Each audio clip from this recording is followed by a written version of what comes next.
Hello guys, good morning. आजची morning खूप fast होती कारण आज महाशिवरात्री आहे.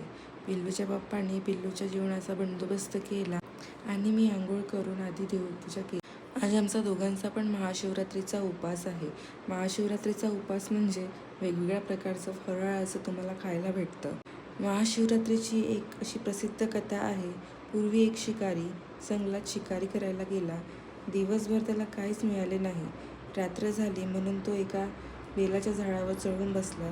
खाली शिवलिंग होते पण त्याला ते माहीत नव्हते. रात्री जागा राहण्यासाठी तो झाडाची पाने खाली टाकत होता.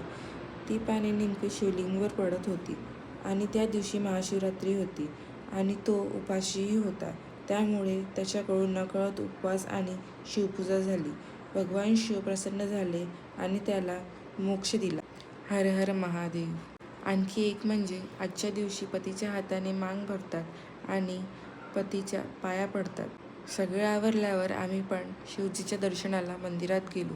मागेच एक हनुमानजीचं पण मंदिर आहे, तिथे पण आम्ही गेलो, दर्शन केलं आणि मन खूप प्रसन्न झालं.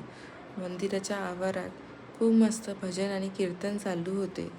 छान अशी सुंदर एक रांगोळी पण काढलेली होती आणि बाजूलाच महाप्रसादाचा वाटपही होता. आम्ही थोडा प्रसाद घेतला आणि घराकडे परतलो. असा संपला आमचा दिवस. थँक्यू. व्हिडिओ आवडला असेल तर लाईक करा प्लीज.